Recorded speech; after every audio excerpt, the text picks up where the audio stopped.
In 1938, as Europe stood on the edge of war, a young British stockbroker arrived in Prague. He wasn't a diplomat or a soldier, and had no official authority to do what he was about to attempt. Within months, he would organise the escape of hundreds of children, most of them Jewish, from territories about to fall under Nazi control. Many of them would never see their parents again, but they would live. Nicholas Winton was 29 years old when he first saw the refugee camps outside Prague in December 1938. Families were already fleeing Nazi expansion after the annex of the Sudetenland. Across the region, conditions were deteriorating, and it was becoming clear that something far more serious was unfolding. Winton made a decision almost immediately. If the children could not be protected inside Czechoslovakia, then they would have to be taken out of it. Working from a hotel room in Prague, Winton began organising what would become part of a wider kinder transport. He built the system himself, from nothing. Lists of children were drawn up, each one photographed.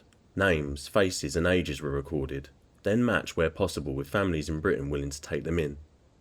Every child needed a £50 guarantee, a sum intended to cover their return. For many families, it was an impossible demand.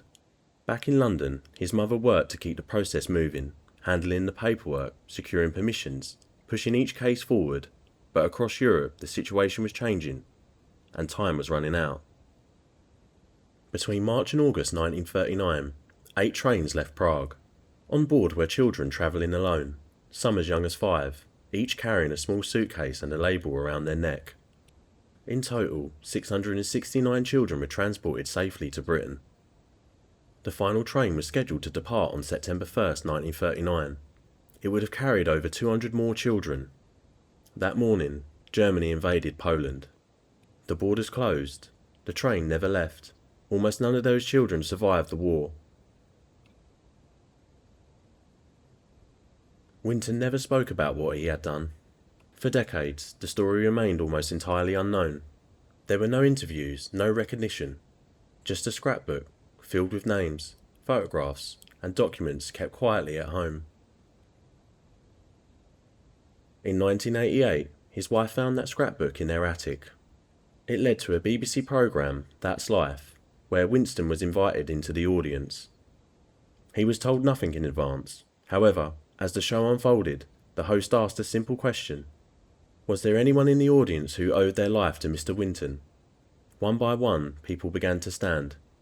The children he had saved, now adults, were sitting all around him. By the end of his life, Nicholas Winton had been knighted and widely recognised. But the scale of what he did is difficult to measure. 669 children survived because of a decision made in a hotel room, and thousands more exist today because of them. He once described it simply: if something is not impossible, then there must be a way to do it. In 1938, as the world closed its doors to Jewish children, one man chose not to.